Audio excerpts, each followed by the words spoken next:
time. much I don't need talking the about. time. It's the I don't same need the fucking. fucking time. Yep. I don't need All the right. fucking time. All right, you ready? Yeah, mate. All right. Oh, all right. Let's get this fucking started, eh? All right.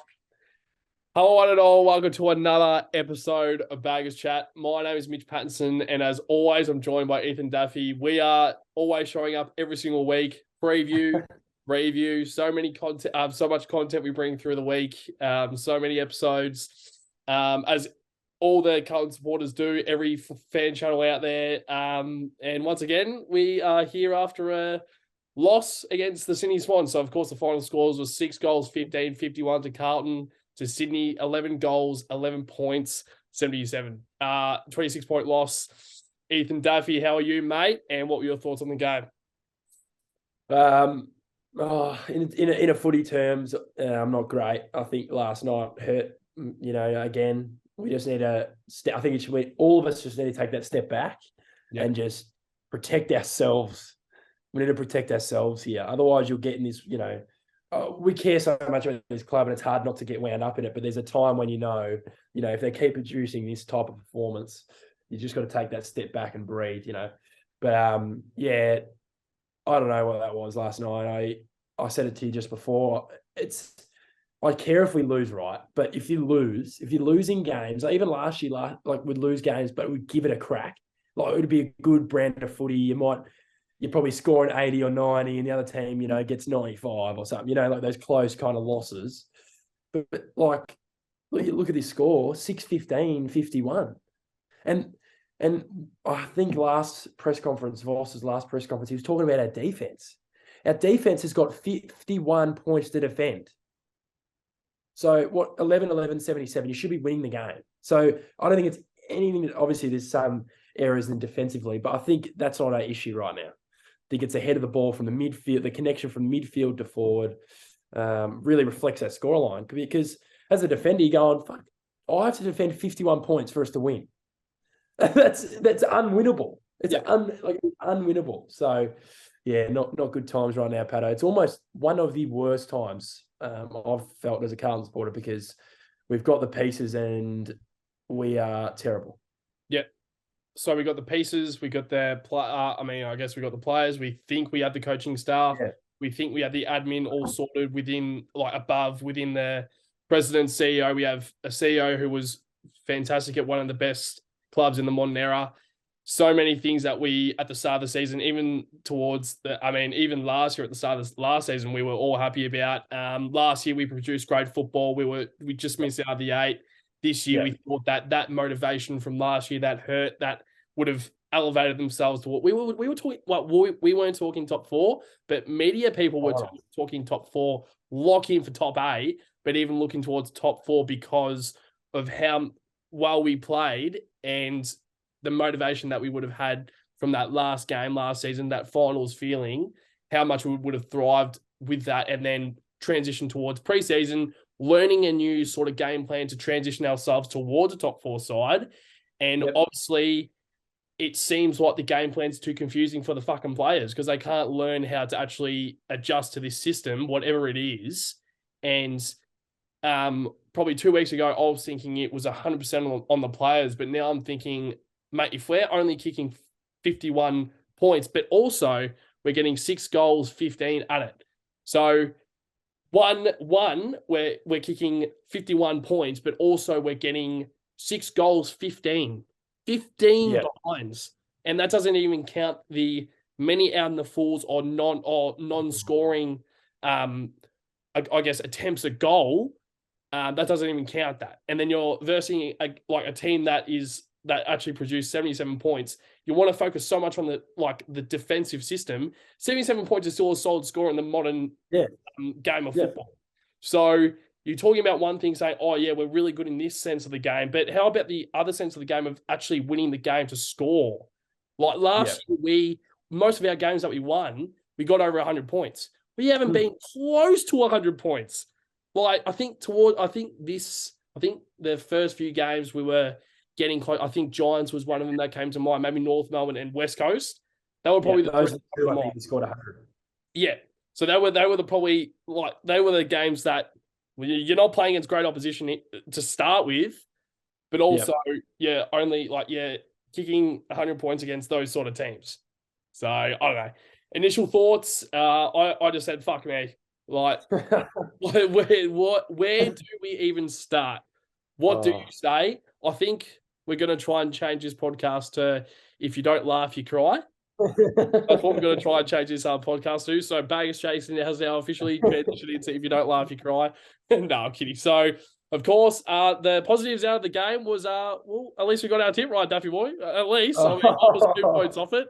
I put us for, I think it was 24 points I put us for, and of course it was a 26-point loss. But before we transition to some players' performances, I think tonight's episode will be a little bit more focused on not necessarily individual performances, but more questions to do with with players that we saw last night and how we see their games. There are definitely some positive performances, but there's definitely some negative performances, and I think it's big names that we have to touch on, because if these guys aren't performing well, then our team isn't going to perform well either. So they're big sort of players that we're going to touch on, and we're going to see where their future holds in the next few years if they were to stay at the Carlton Football Club. So injuries, George, there were a few injuries last night, which is very unfortunate. We've been quite good this year with injuries, but George Hewitt concussion subbed out, so he's confirmed to miss next week.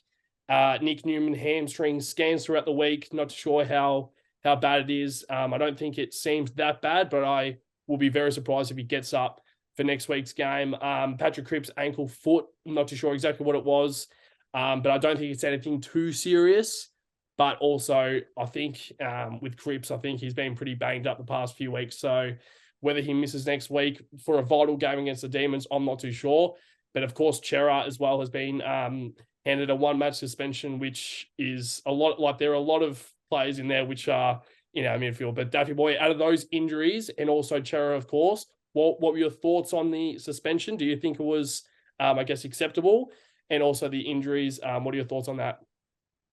Yeah, so the suspension's so stiff. I think it's been a consistent theme most of the year, not just with us, obviously, but with the AFL in terms of the sling tackle. But with that one, I just don't think he really tried to do it. Like, I just think it was Hickey that was his big body, kind of he kind of landed hard. I just don't think he's worthy of suspension, but I think he'll get a week, unfortunately, the way things are going. But that's going to be a big out for us, considering the midfield the D's have. Obviously, they have Oliver out, but yeah, with the injuries, there's pretty important players, like you said. Georgie Hewitt, that was pretty unlucky, that one. I think he hit Newman's hip or something like that when he was trying to tackle. That footage literally summed up the whole night. I think that was us watching the game. I think we'll feel like how George Hewitt was feeling after the game. But Nick Newman, obviously the hammy. I thought he was okay last night, but I think just as a back six, there's just something going wrong with ball in hand, and I'm not sure what's going on there. And Cripper, ankle and foot, he tried to get back on in the last 5 minutes, which was stupid. Just stay off, man. Like, the game is over. I know he's trying to be a leader, but he's pretty important to us. But he's definitely struggling, Pato. Yep, spot on. So one more question before we move on to the players. So are you more disappointed right now in this sense of time, as in this season with our expectations, or were you more disappointed in 2021 after the season we had? This year, because I've seen us play good footy with this team and coaches. Yeah. Like, this team and coaches are the same from last year. Yeah. So what's happened? Yeah. Obviously, something's clearly gone wrong, and we can't go, there's no excuse. There's just no excuse. And, like we've been saying, Pat, like you've been saying, like, that's last year was a bit of hope. In the supporter base, and you can see we've turned up in numbers. We've got 90,000 members, so it's just frustrating, because you go, where from here? I think it's starting to look at like personnel has to be changed again. So come trade period, I know we touched on trade period mid-year, but it's going to be important. If this continues, it's going to be extremely important if we're going to have a chance next year. Yeah. If you were to put one thing on it right now, I know that you don't know. I don't think any of us supporters know what the actual problem is. If you were to put one finger on it, what do you think you would say is a problem right now in this point in time? I think confidence. Yeah. I'm not sure how they're struggling so bad with confidence. These guys are, they've been playing football their whole lives. I know it's a high level, but we saw them last year, like I said, with confidence. We played with confidence. We're taking good teams on, taking good teams on. And I'm proud to be a Carlton supporter, win, lose, or draw. So, I think it's confidence for mine. I think, look at the goal kicking, for fuck's sake. I try to keep out of, obviously Charlie had a shit night in front of the goals, but I thought he was fantastic around the ground. You can't be blaming him, but there's guys like, I think Motlop missed easy ones. There's just certain easy ones you got to be kicking, and that's confidence. Yeah. And clearly Harry Mackay right now, he's got to be dropped or managed. You got to do something, man. You can't keep playing. I'm not being mean to him at all, but you're making it worse. It's almost too late. Yeah. Should have been 2 weeks ago. Manage him, take a few weeks off, or fucking kill it in the twos for a couple of weeks. Get back into form. Just something mentally, man. Like you saw it in the last quarter, second half. You could see his body language. It's just a guy who's so, I don't know, in his head right now, and it's pretty sad to see. So, and obviously the media is currently piling on him, so we keep playing him. So thanks for that, Bossy. But it's just confidence. Yeah. Confidence. And me and you went to pre-season training, and geez, how hard they were going at training. Like, it's unbelievable. I was going, gee, this is like a step up. But you can train as hard as you like, mate. But if you can't win fucking games, there's no point. Yep.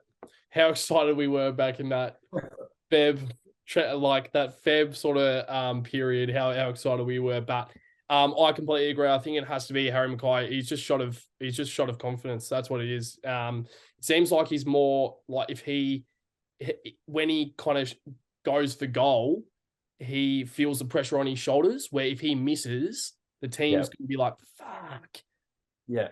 Which just isn't right. No. So that's just another talking point. We're not going to touch on that too much on that tonight, because I don't think it's fair on Harry. As we have always said, he's the hardest working guy at the club. So he's just mentally just in a place right now where he's just in a drought, and he just needs to try and find himself out of it. So now we'll move to the players' performances. We'll kind of touch on each of these players and have a few minutes on each and give them the spotlight, which maybe they need. Internally, look at them, look at these players in the eye and say, you aren't good enough. You need to do something about it. And that's just down to the leaders. So these leaders need to step up. So we will start from the top and kind of go through some players. We won't go through all of them, but we will go through probably 5 or 6, 7 players. We'll just see where the episode takes us. But we'll start from the very top. Patrick Cripps, his performance, 19 touches, 26 pressure acts, which I thought was quite surprising. I think that's quite solid for a guy. But once again, it's just we aren't looking for effort anymore. We aren't looking for this shit effort anymore. We're now looking towards skill wise, what you do with the football, what you do with your IQ with the football, what you do with that in that moment. That's what we're looking for right now. The expectations we put on this, it's like we're saying the same words every single episode. Yeah, it really is. I feel like I'm repeating myself every single time, and I feel like I want to change it up, but it's the same shit every single fucking week. So, my question for you, Daff, before you kind of speak about Cripps's game, is he being blamed and unfairly treated externally? So I guess from a media sense and us supporters, are we treating him a little bit too poorly because he's doing everything he can and he has a lot on his shoulders? Do you think we're treating him, I guess, unfairly? I don't think so currently. Last year, back end of the year, we rallied around this guy through a suspension, won the Brownlow, we backed him in and played some good footy. But right now, I hate to say it, but he's a part of the problem. He's a part of the, we love this guy a lot, but we're talking about a guy who's 28 in the peak of his powers, struggling to lead a football side to wins. You can be nice or you're like, oh, he tries. I feel bad for him. I feel bad. He's going to not play finals again. But he's in that team. He's a part of the problem. And it's worrying.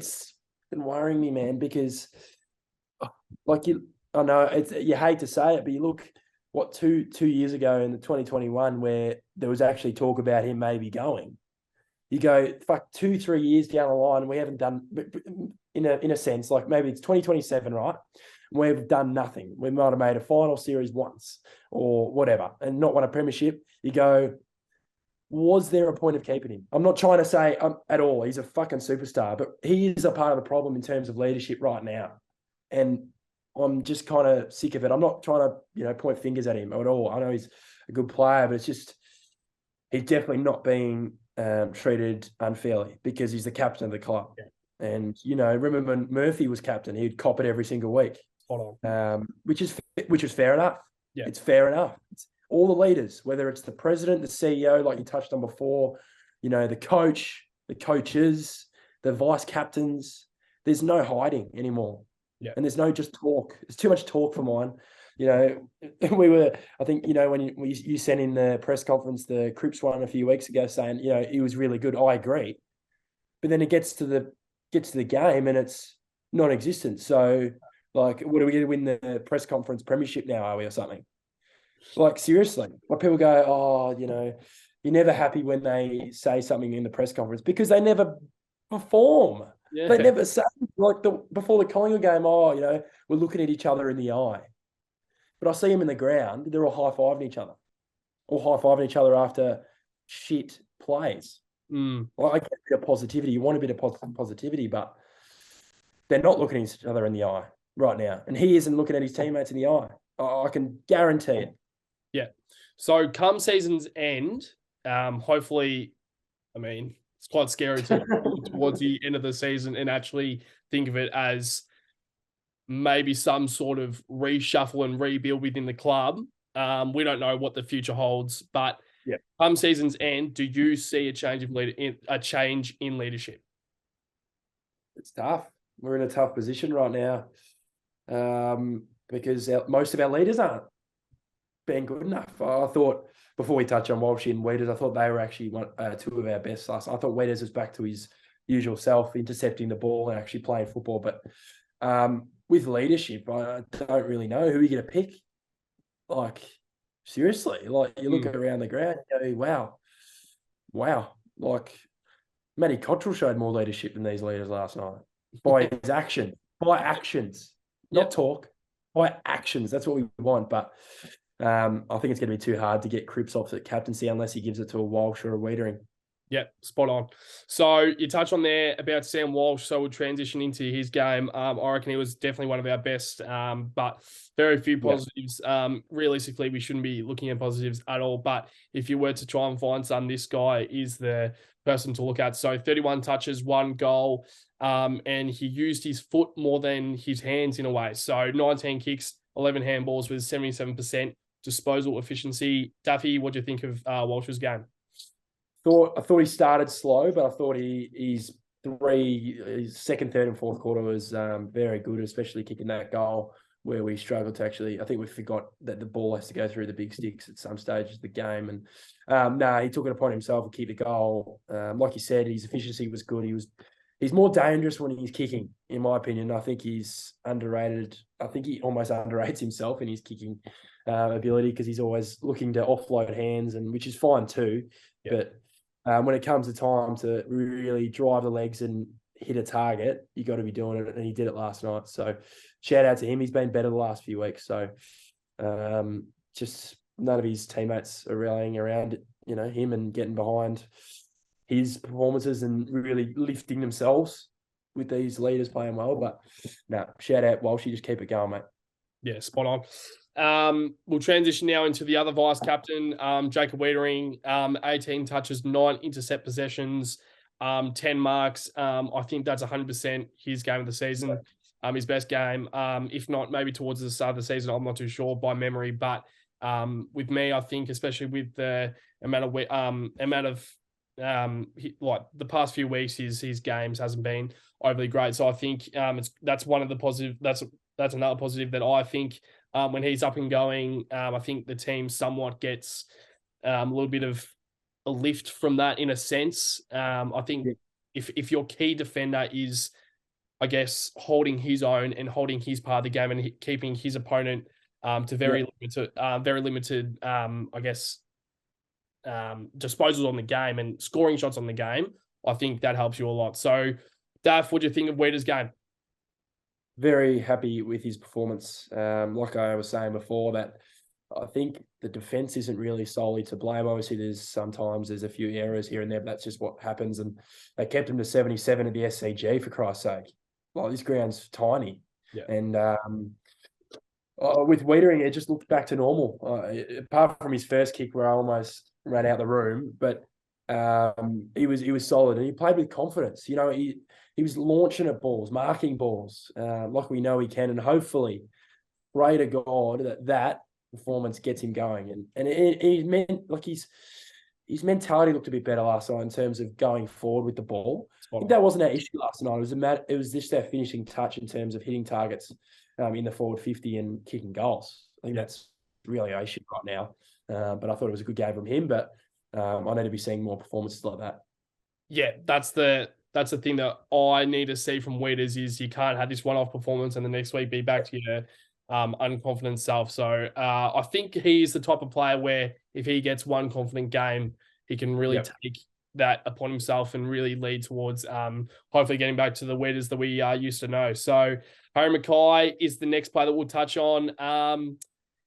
Won't touch on any stats, of course. I'll touch on one thing, which was, of course, 0 goals, 3, and, of course, a shot that was out on the full. Daff, my question to you is, what has happened to our Harry Mackay? You know, we're trying to be nice to him before in terms of, you know, we want him rested and that, but Jesus, man, there comes a time where you've got to just lift, mate. It's just not good enough. You know, you talk about a player's mental health, but his performances right now aren't helping my personal mental health or your mental health. Really, it isn't. It isn't. It seriously isn't. It's just not good enough. It is not good enough. This guy is struggling to kick set shots that a normal local footballer can kick. Seriously. There's set shots where I'm going, I reckon I could dob that from like 40 out. Seriously. It's unbelievable. It is actually unbelievable how he's finding it so hard. I know he's confidence issues, but how is it so hard? Like, it's your job, man. And I don't want to say too much because, you know, he's so down on confidence that it's embarrassing to have him play up forward currently. I saw a stat today that so when Harry and Charlie are up forward, we actually targeted Harry 17 times and targeted Charlie 8. So we're going to a guy out of form more than a guy leading the common. Like, in terms of, I know you're trying to split, that's what we want, but Jesus, man, like, and he's, 0 goals, 3 and 2 out in the full or whatever. Not good enough. Not good enough. If he's not dropped next week, there's like, play someone else. Play Sauce forward. Try something different. Play Charlie 1 out in the goal square. Yeah. Play Sauce half forward. He can play the centre half forward role. You can link up. Change something because it's not working currently, and he's not. It's so bad to watch, Pat. I'm not sure what you think, but it's pretty grim. Yeah, I would completely agree with everything you just said then. So you would, if you were the coach, you would drop Harry Mackay next week. He has to be. He has to be. He's losing his games. Like, as a whole, we've been bad, right? I 100% support that. But Jesus, man, like, what, 0 goals? He missed 4 shots. How much did we lose by? 26. Kicks 2-3 more of those where we hit the lead. Then we go on to win the game. And like you said, I'm pretty sure he said a few weeks ago that he's lost games off his own boot. Yeah. Like, he's losing his games here, man. Yeah. Because I know, like, I think Vossi in the press conference, I don't want to watch that press conference again because I can't believe what he was saying. But I get, in a sense, that there was certain moments in the game where we were better, like, back to ourselves in terms of trying to move the ball quick. And then we hit a target finally, and then he misses the shot. So, it has to be dropped. He'll be in my omissions next week. Yeah, well, I mean, that's bold, but that's something that we have to be bold about. Like, selection integrity is one thing that this club doesn't know how to,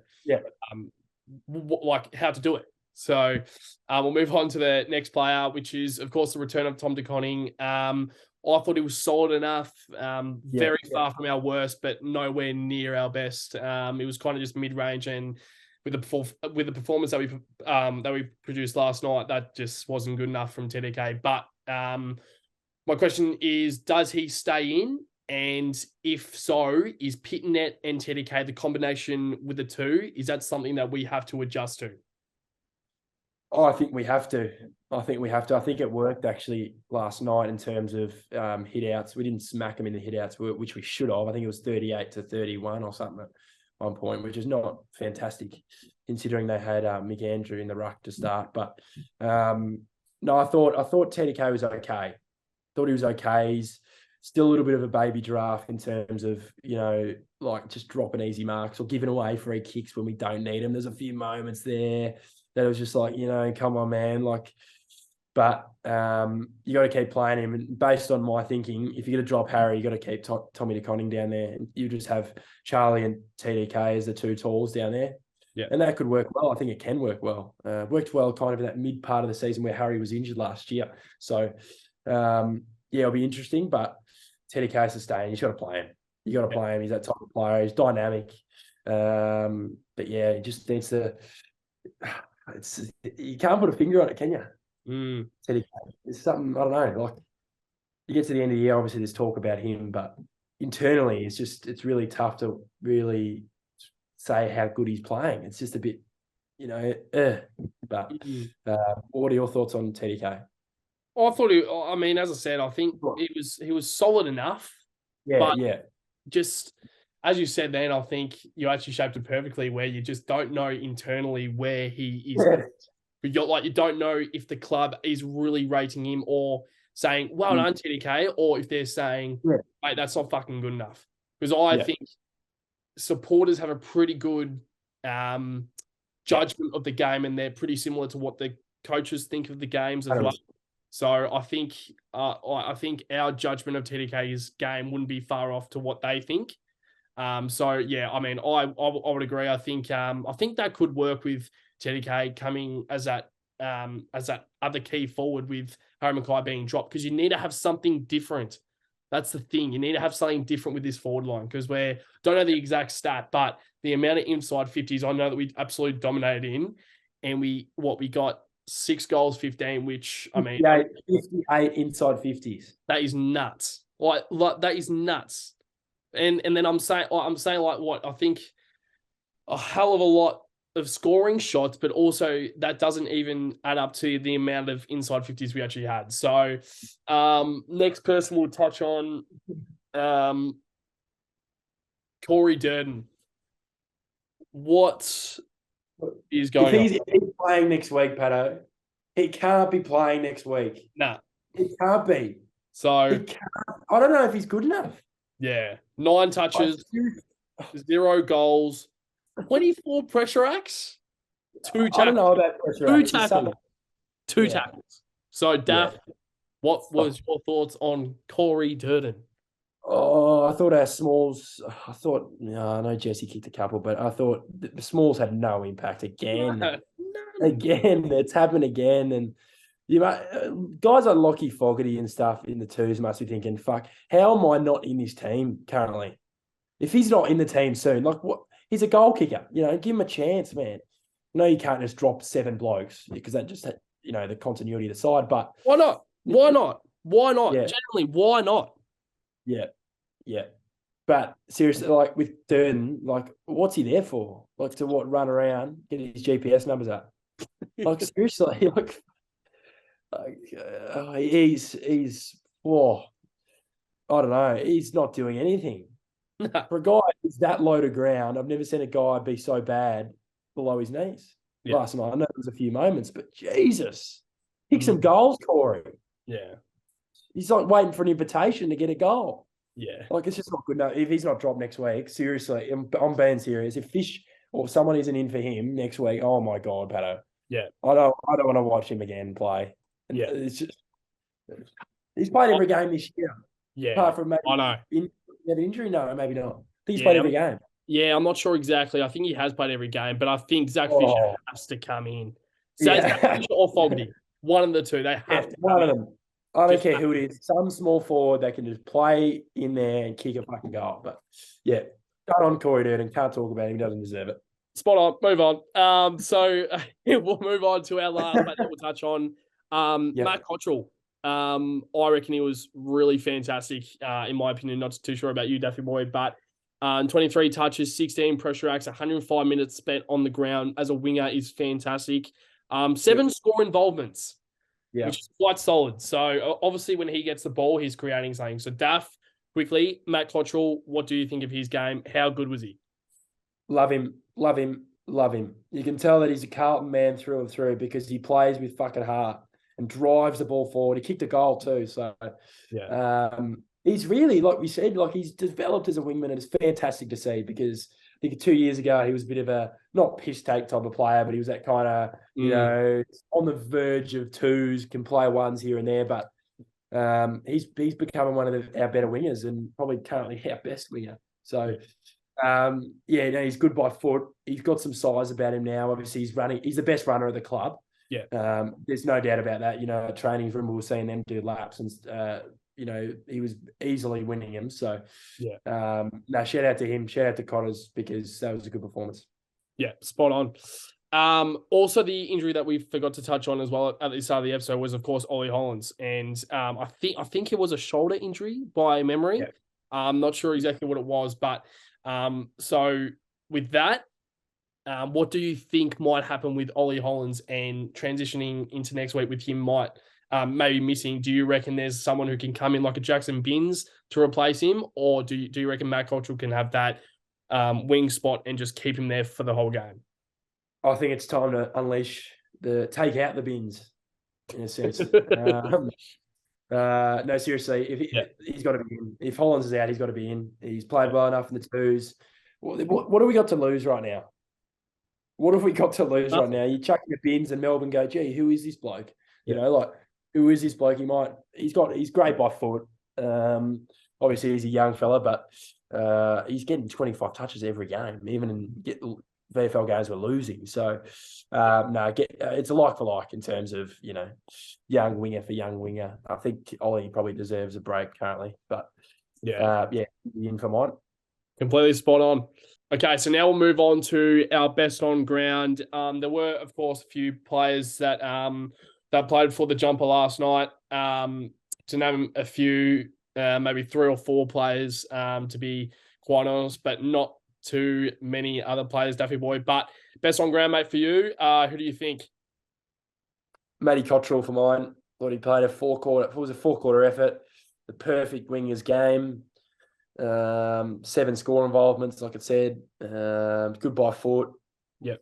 Nothing else you can really say. I think he was in a small group of others that were good last night. And that's kind of the recurring story we're having in the last, I think, apart from maybe last year, but 2021 was the exact same. It's just a few blokes trying to drag a team across the line. And we lose to Sydney, who are dogs balls. So, but seriously, Cotters was good. It was good to see, and hopefully he can have a good one when we lose to the Demons by 24 points. Oh, literally, I am actually considering changing this podcast is to if you don't laugh, you cry. You cry. I'm not even fucking kidding, Dad. All right, so best on going for me. I completely agree with Matt Cottrell, but I'm going to go with someone different. Someone that I was really impressed with, someone that I'm proud that actually stepped up last night, and that was Jacob Wietering. I think he was just. I'm really pleased because we've been so harsh on him, probably me a little bit more because I know how good this guy is, and he's such a good player that when he is on, he is probably, in my opinion, by far our most important player when he's playing well. So I'm so pleased that he had a good game last night, and I'm just really hoping that this isn't just a spike in confidence, then go back to shit next week, because next week he's playing against one of the best teams in the comp, Melbourne. So whether he'll be on a Tom McDonald or maybe he might even go straight to a fridge, I don't know. Maybe even a Gordon gun.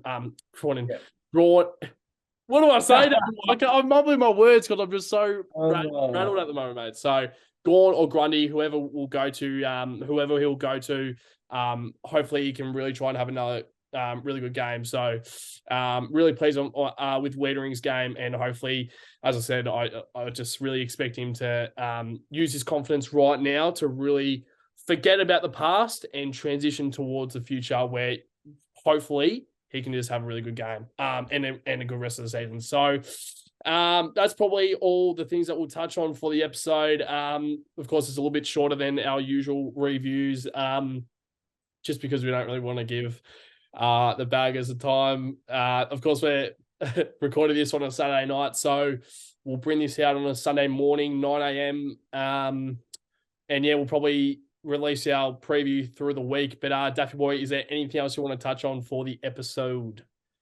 Just to everyone watching, we're both pretty pleased with how the podcast is currently going, and we love doing it. And personally, I just love talking Carlton with a good mate. So no, it's good. I'm appreciating all the comments and stuff. We definitely see a lot of those, and yeah, we're just looking to grow. I know it's hard right now, but we've got through a lot of shit, and I think we can get through it again. But it's going to be a long road this season, and I don't know what to say, but it's going to be tough. It's going to be tough right now. What are we, 4-6-1, and Gold Coast are winning currently, so they're going to go above us. So it's pretty embarrassing, but other than that, it's all good. Yep. Beautifully said, Daffy Boy. So I mean, like to actually be serious, that was actually well said about the whole support that we get from the channel. I know that we are pretty much just doing this out of choice. It's a thing where we spoke about at the start of the episode before we